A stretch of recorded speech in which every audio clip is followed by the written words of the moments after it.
Good morning, church, and Happy New Year. Today is January 1st, and we are celebrating in a unique way. We did this a few months ago, but now we're back at it again, celebrating as house churches. And so we're meeting in a few different houses across the neighborhood. And so we are still meeting together and gathering together, but we are spread across as a one big church. And so we just hope that you are celebrating well. You're already settled in, maybe got some coffee, connected with people. But now is our time just to worship together as a family of families together as we welcome in the new year and just talk about hopefully what God has planned, big plans for this year of 2023. Just to give you a little bit of rundown what's going to happen today. First, we're going to sing some songs and sing out loud. I know sometimes it can be a little more awkward because people can hear you, but the truth is no one's a superstar. We all just need to sing out loud with a joyful noise to God. And you know what? That's the best feeling there is, just knowing that we're singing one accord, one family, being united together, worshiping Jesus. And so we're going to do that this morning. And then we got a message for us just as we start off the new year and start off a new series for January. And then we're going to end with some discussion questions. And so this is going to be a time for you guys to chat and to talk and just to be able to dive into the message that we just heard. And then you guys can do whatever you want to. I know some of us got breakfast or just snacks, but just hang out, enjoy each other's time and fellowship, break bread together, and just, again, welcome in the new year as a church family. So let's get started with some singing.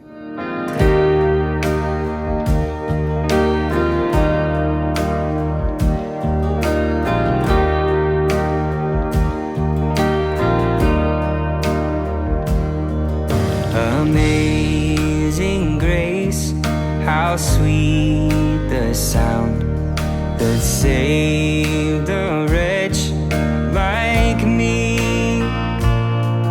I once was lost, but now I'm found. Was blind, but now I see. 'Twas grace that taught my heart to fear, and grace my fears relieved. How precious did that grace appear the hour I first believed. My chains are gone, I've been set free.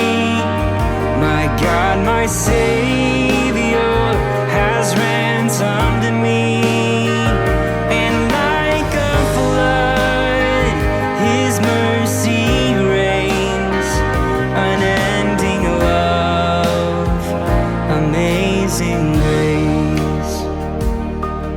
The Lord has promised good to me, His word my hope secures. He will my shield and portion be, as long as life endures.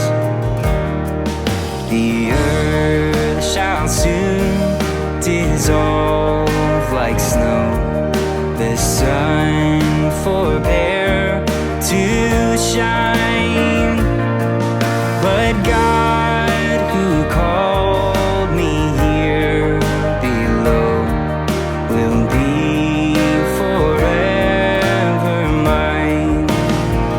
My chains are gone, I've been set free. My God, my Savior has ransomed me.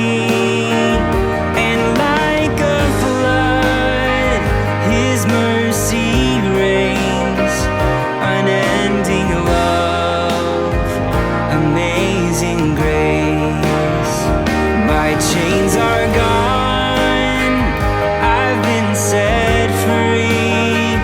My God, my Savior has ransomed me, and like a flood, His mercy reigns, unending love, amazing grace, unending love,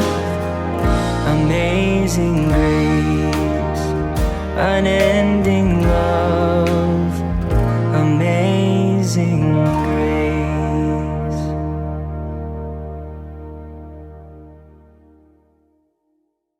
Well, Christmas is now over and it's the start of a new year. 2022 is over. 2023 has just begun.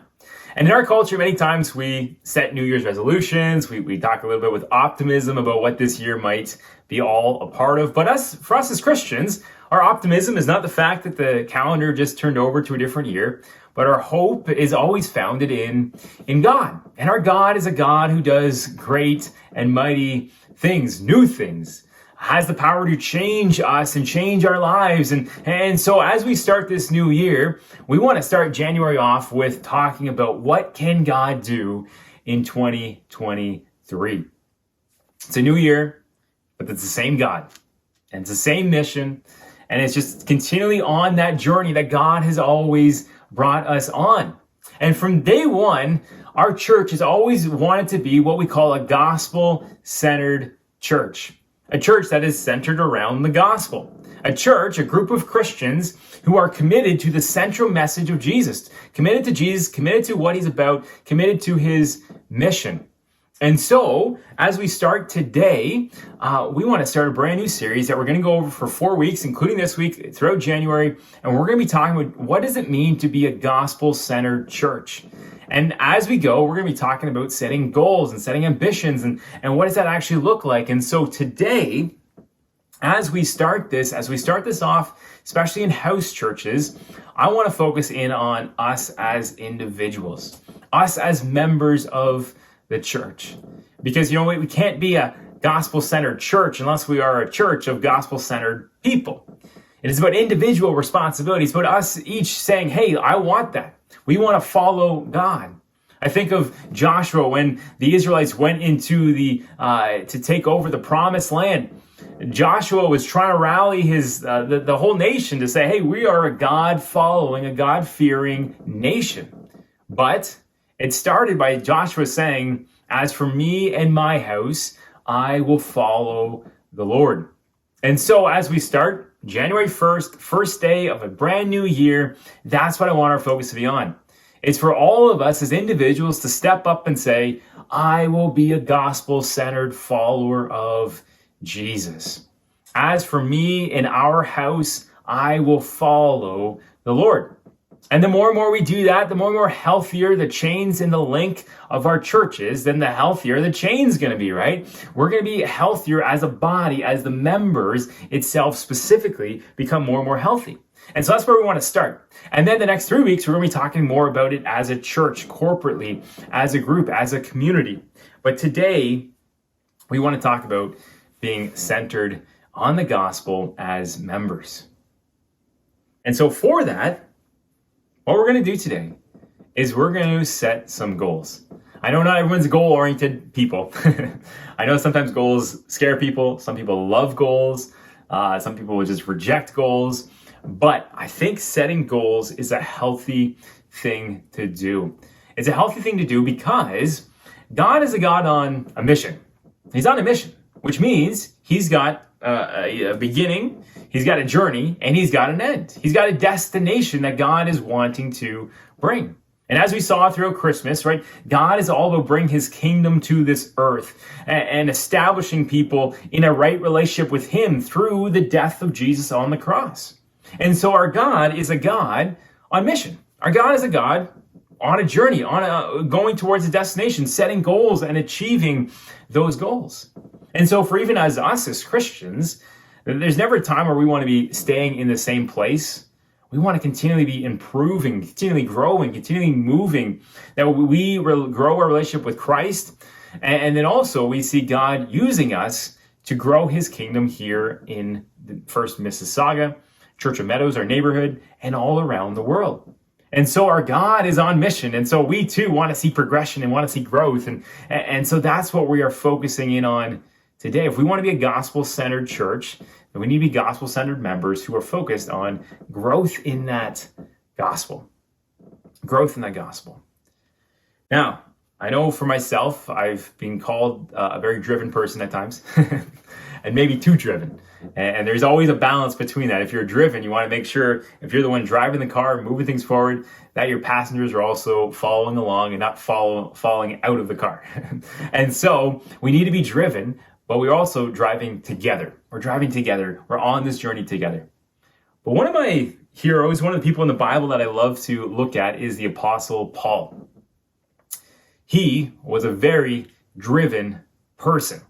He was a very driven person, and he talks about it in many different passages in the Bible. And today I want us to look at 1 Corinthians chapter 9, but just to give you an example of how driven he actually was, I want us to go to 2 Corinthians chapter 11 and just really see how driven he actually was. He talks here in chapter 11 of just all the heartaches and all the challenges that he went through. We're going to see the same thing when 1 Corinthians, this is the second letter, where he begins to share in a deep way about his ministry. Now, he doesn't do this for recognition. He doesn't do this to gain awards. He doesn't do this to make them, make the church say, hey, wow, look how awesome Paul is. But he's doing this as motivation for the church, and it can be motivation for us as well. And so he's talking to the church in Corinth, and this is what he says to them. He says, I'm talking like a madman. Now he's basically talking like a madman because he's going over all of the things that have happened to him. He's trying to, in a sense, gain the respect of the church. And this is what he says. He says, with far more labors, far more imprisonments, with countless beatings and often near death. This is his journeys. It says 5 times I received at the hands of the Jews 40 lashes less one. He was whipped. He was beaten with rods 5 times. 3 times I was beaten with rods. Once I was stoned. 3 times I was shipwrecked. A night and a day I was adrift at sea. A whole 24 hours he was floating at sea on some driftwood just to survive. On frequent journeys and in danger and on rivers and danger from robbers and danger from my own people, danger from Gentiles, danger in the cities, danger in the wilderness, danger at sea, danger from false brothers. In toil and in hardship, through many a sleepless night, in hunger and thirst, often without food, in cold and exposure. And apart from all other things, there was this daily pressure on me of my anxiety for all the church. And so, hey, if you struggle with anxiety, well, Paul did too. He lived in a very difficult life. There was once, if you read in the book of Acts, we talked about he was stoned here. At one point in time, he was preaching the gospel in a city, and they stoned him, and they literally thought he was dead, and so they just left him. But eventually he kind of regained consciousness, and he went back into the city, and he preached at them again. This is someone who was driven. This is someone who was passionate, somebody who was compelled to keep moving forward and doing great things for God. But the passage I want us to look at today is in 1 Corinthians chapter 9. And Paul kind of does something very similar here. We could look at the whole chapter because it's all one kind of train of thought. It's all one kind of teaching. He goes very similar over just what he's been able to accomplish, just his drivenness. And I would encourage you to reflect on this whole chapter and read it, even just so you can skim over it and look at it. But I want to just focus on the last paragraph because it kind of summarized it all for us and just talks about his drivenness. He says in verse 24, after, again, he's talked about how much he's done, his pushing on, that he could boast in so many things, but he doesn't. And here we go in verse 24. He says, do you not know that in a race all runners run, but only one receives the prize? So run so that you may obtain it. Every athlete exercises self-control in all things.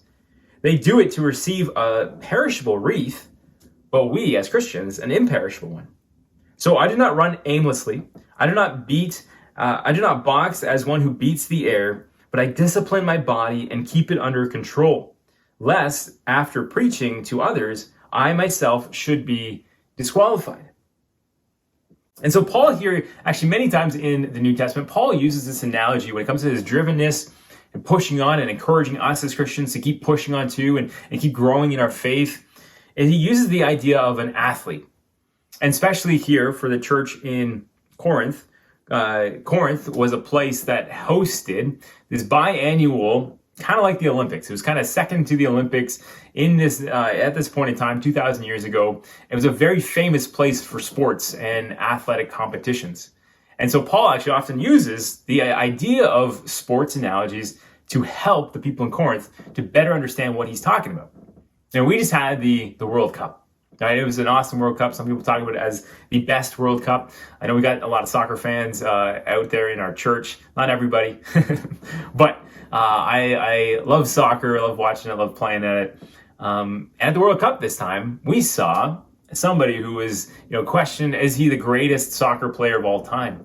Well, he won the World Cup. Now people are saying he is. But Lionel Messi, you guys have probably all heard that name, whether you like soccer or not. But he plays for Argentina, and he is someone who is so driven. He's won basically every single trophy you can now win. The World Cup was the last one. And people talk about him. Could you ever be like Messi? Well, not only does he have natural gifting, but he has drivenness. You have to be a driven person first just to become a professional athlete, and then let alone being a professional soccer player, and let alone being the best of the best soccer players. You have to be driven beyond drivenness. And so Lionel Messi, he would sacrifice his time, his energy. He would wake up early. He'd be the first one on the pitch. He'd be the first one out there training, and he'd be just going and going and going. And if he lost the game, he would go out and practice more. If he won a game, he would go out and practice more. Everything he did in his life was all about getting better and better and better at soccer, because he wanted to be the best of the best. And same with an athlete. If you want to become a big athlete, a great athlete, and as Paul writes, the idea of running in verse 24, he says, hey, everyone runs, but only one person wins. Everyone runs in a race, but only one person wins. And so what is it going to take for you to push on, to believe, to say, hey, I'm going to go out and I'm going to be the one to win it? What is it going to take for you to be driven so much to obtain that prize? And Messi was driven. Paul was driven. But there is a difference between Messi and Paul. A key difference. Because Messi is motivated by many other things that are not actually godly. Maybe he's motivated by being labeled as the best player of all time. Maybe he's motivated by money. Maybe he's motivated by fame, by acknowledgement. But Paul is motivated by one thing. He's motivated by the gospel. You can read about that throughout chapter 9.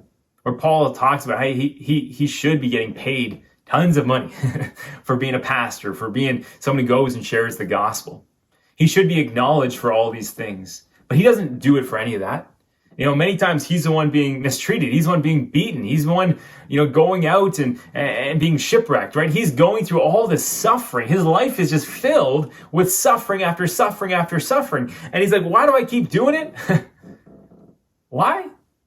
Because of Jesus. Because he knows what Jesus has done for him. He knows that actually the person who is most driven was not Paul, but Jesus. He knows that Jesus Christ is God in the flesh, that God was so driven that he came and suffered when he shouldn't have. Paul should have suffered because he's a sinner. And yet he continues to go on and take more and more beatings, but because of what Christ has done for him. If there is one person we could look at and see these analogies of saying, who is it that ran the race and actually won the prize? It was Jesus. Jesus alone is the one who didn't deserve the suffering, didn't deserve the cross, didn't deserve the punishment for sin, but he took it on. And if you read through the Gospels and the story of Jesus, he was so determined. He had goals. He had ambitions. We got to go to this city. We got to go to the next city. I got to recruit disciples. I got to teach them. I got to walk with them. Is that easy? No. Is it messy? Yes. And yet he continually walked with them, and he knew he was going to the cross. And he would tell his people over and over again, no, we can't do that. I have a mission. I have an ambition. It is to go to the cross. And that was his goal. That was his drivenness, was to go to the cross to die so that you and I might live, that he would be a living sacrifice for us. And so, what's Paul's ambition? Well, it's not to go and die on a cross, but it's to go and share the gospel. It is the mission that you and I have been given, to go and to first grow our relationship with God, build up the church, build up other Christians, but also to go and share the gospel. Those are the three things that we have been given in this life to do. And so for us, that's exactly what Paul's done. And that's why he can say to us, go and do the same. Go and do the same. Again, I love this. He does say every athlete exercises self-control in all these things, right? If you think of someone who's self-disciplined, you think of an athlete. It says they do it, they push, they sacrifice, they give up things.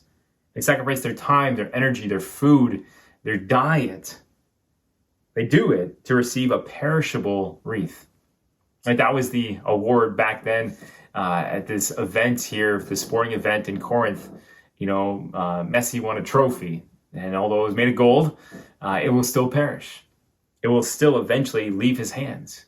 But as Christians, we push on for what is imperishable, what is amazing, what is eternal. We push on for eternal life, knowing that whatever God has given us, our salvation, cannot be ever taken away. It will never fall apart. It will never perish, because we will not perish, because Jesus didn't.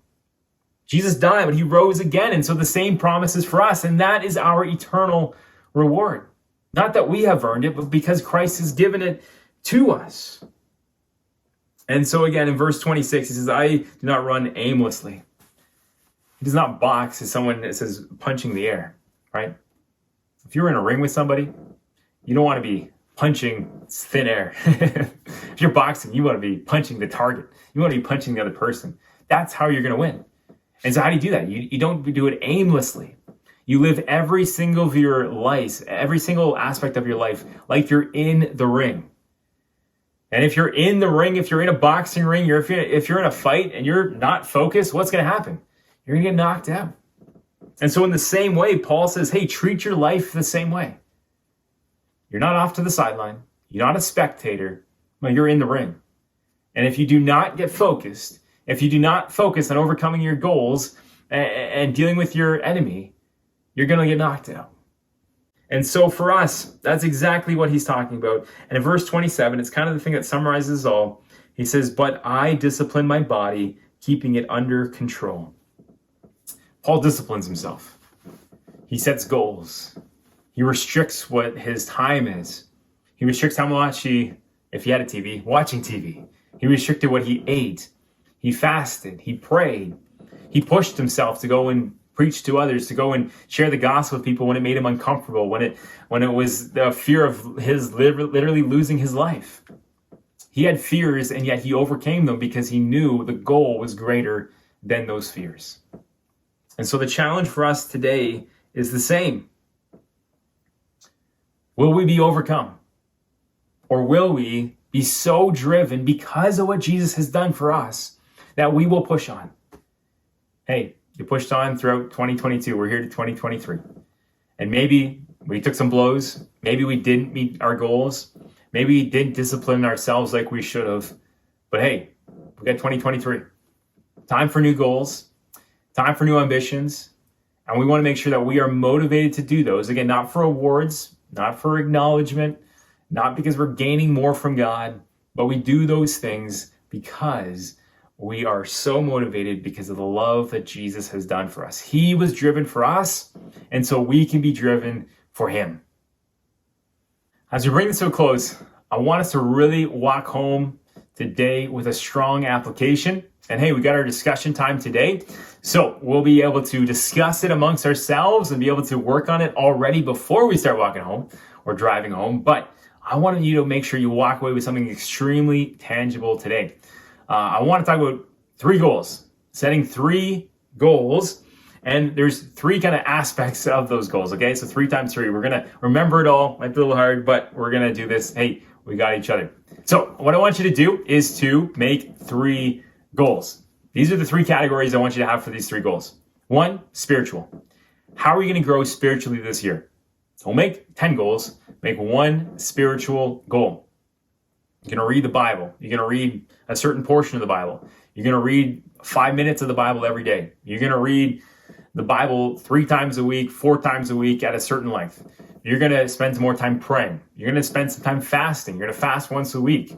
You're going to, whatever it may be, You're going to make sure that you're more regular at being involved in the church, coming on Sundays, being in a missional community, whatever is going to be. Whatever your spiritual goal is, it could even be giving. You're going to commit to giving more, pushing yourself and trusting, being more generous. Whatever it is, I want you to think of it. I want you to pray for it. And I want you to make it. 1, spiritual. 2, physical. Paul here talks about, as an athlete, a lot of physical goals. Now, a lot of this here is analogy. It's not only about physical. Paul says elsewhere that physical training is of some good, but spiritual training is of immense good. But that also doesn't mean that we forgo the physical. And it's interesting, many times the physical and the spiritual are deeply connected. And so if you want to become more disciplined, more ambitious in accomplishing your goals, well, the better you do in accomplishing your physical goals oftentimes relates to your spiritual goals, and vice versa. The better you are dealing with your spiritual goals, it also is good with physical. So they go hand in hand.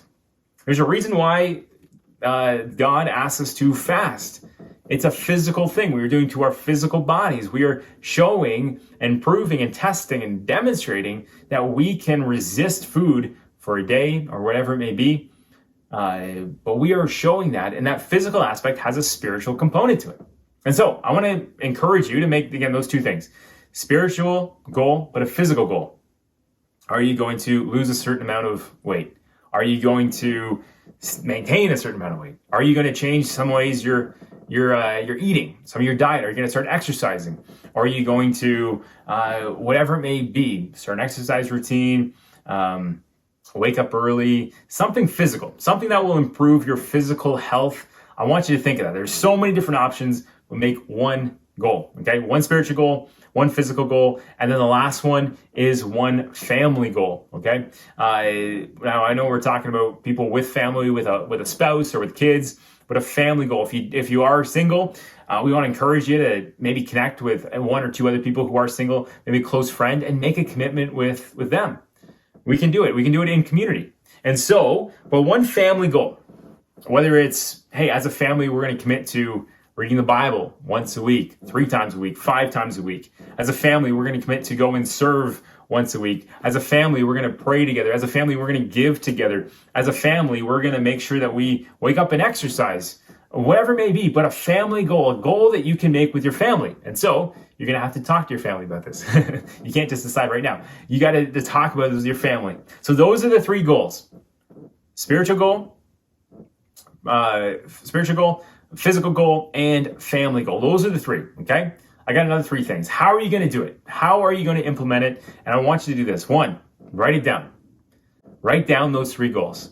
Write them in your phone, write them on a piece of paper, write them on a whiteboard in your office. Whatever works for you, write it down. If you don't write it down, you often forget. And so write it down in a place that you can come back to, that you will remember. Write it down. Number 2, I want you to speak it. Share it with people.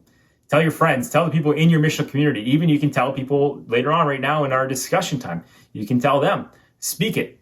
And the more we talk about it, the more it'll be front and center. And then also, it'll also allow others to be accountable to us. That they can talk to us. They can say, hey, how is that going? You want to commit to this? How is it going? And so don't keep it to yourself. Write it down. Number 1. 2, speak to others. And so you're committing it first to yourself. You're committing it to others. And then lastly, pray for it. Commit it to God. Commit it to God. This is not just a goal that you want to say, hey, I can do this. No, this is something that we are doing with God. God wants us to grow in our faith, on the mission, in the church. And so commit it to God. And it's only through God that he's going to help you to do it. And so don't do it by yourself. No, we do this with God. And so, again, write it down, speak it, and pray for it. Now, as I said, I got 3 groups of 3 for you. Hopefully you're still with me. It's a lot, but it's good stuff. I just want to say one last thing, another group of 3. These are just 3 questions to ask yourself about your goals. I think that will really help sharpen them, make them good, make them beneficial. So here's the 3. This is by Paul Worcester, and he wrote an article about this. I thought it was super helpful, so I want to share it with us. First question, does this goal glorify God or glorify myself? Does this goal glorify God or glorify myself? Losing weight? Great. Becoming in great physical condition? Great. But who are you doing it for? Is it really to glorify God with the body he has given us? Or is it to glorify ourselves? Do we want to look good? Do we want to, have others be impressed by us? Are we feeling shame about our body? And therefore, that's why we want to do it. And so does it glorify God? Could be the same goal for one person, and one glorifies God and one glorifies himself. Same goal, different motivation. Ask yourself that question. Does it glorify God or does it glorify myself? Number 2, does it help me accomplish God's mission in my life? Does it help me accomplish God's mission in my life? God is all about his mission. And so we've got to make sure that our goals are aligned with his. And so if you want to be more financially stable, well, that's great. But does that also involve God's mission? Does it involve you want to get better financially so that you can give more, so that you can help out others, so that you can serve your family better? Make sure that this goal of yours aligns with the mission of God. And lastly, how will I stay consistent? So you want to think through practical ways. How are you going to do it? How are you going to do it with God? How are you going to do it with your missional community? How are you going to do it with one another? How are we going to do this together? So how can you actually make sure that you're going to consistently do it? Start making a plan. How are you going to do it? How are you going to stick to it? How are you going to achieve it this year? So those are the 3 things. Does it glorify God or to glorify ourselves? Is it done to accomplish God's mission? And how will I stay consistent in it? I'm excited. You can share with me your goals, whether it's all 3 of those goals of yours, the spiritual, the physical, and the family, or you can share 1 or 2 with me. But I want to encourage you guys. We're going to have a discussion time now. There'll be questions at the end after we sing one last song. But look at those. Share them with each other, and we're going to grow because, hey, it's not based on us. It's based on God. God's able to do new and great things through us. And so we're excited for that. And as we start, we're going to start first with ourselves as individuals, and then we're going to branch out to our church and really through our missional communities, which we're committed to. And so that's what we're going to be doing the next number of weeks, is just talking about how do we live out this commitment to be a gospel-centered church together, and primarily through our missional communities. So let me pray, and then we'll sing one last song. God, we thank you for your grace and your love for us. We thank you for this new year. We pray, God, that we would have hope and trust in you, and that's where we would get our drivenness from. That we know that you can change lives, that you impact us, and that you love us so dearly, that you would come to die for us. You were so driven to love us. And I pray that in response, we would be driven to love you and love others. And we pray this in your name. Amen.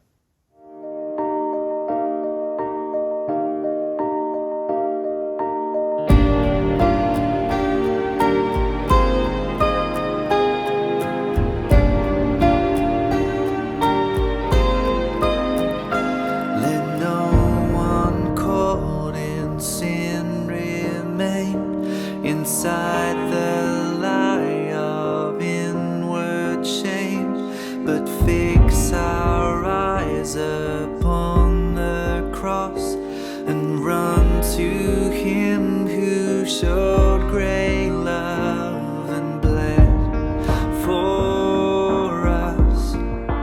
Freely you've bled for us. Christ is risen from the dead, trampling over death by death. Come awake, come and rise up from the grave. Christ is risen from the dead, we are one with him again. Come awake, come and rise up from the grave.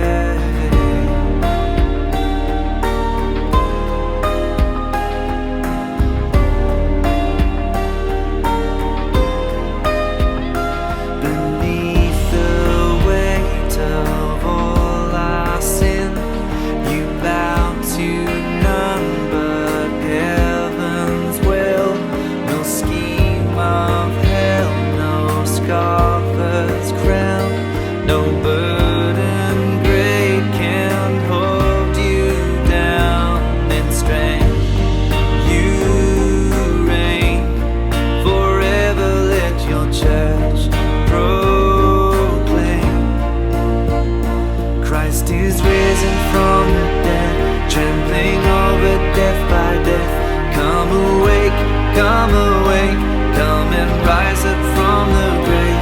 Christ is risen from the dead, we are one with him again. Come and rise up from the grave. Oh, death,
you so much for joining us at House Churches today.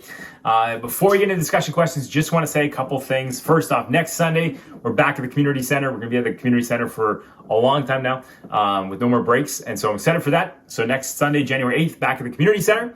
And then also, just really want to encourage you, the next number of weeks, starting after January 8th, we're just going to be a big push, as we already said, on missional communities. And so the first 3 weeks after January 8th, all the missional communities are going to be talking about forming goals for themselves, for their group. We're going to talk about missional community covenant. And so I'm excited for that. But all to say is I just want to encourage you, really make sure that you are there for those 3 weeks. Be super committed to them. If you got plans on those days, can't make it, do your best to arrange that so you can be there. We're going to have important discussions on those 3 weeks during our missional community times. And so you want to make sure that you are there to be a part of it. We'll be talking about what God can do through our missional communities over the next year. And you want to be a part of forming that and committing to it and praying for it, because that's where really the rubber meets the road, where we get to live out our faith, we get to build into each other, we get to be invested in each other's lives so that we can live out the mission together. And so we're excited to see you next week. And just super excited for what God will do through January, and then just using that as a foundation for the rest of 2023. Enjoy your discussion time. Those questions will be on the screen after this. And thank you guys so much for doing this. Love you guys, and excited for what God is going to do the next year ahead. Thanks.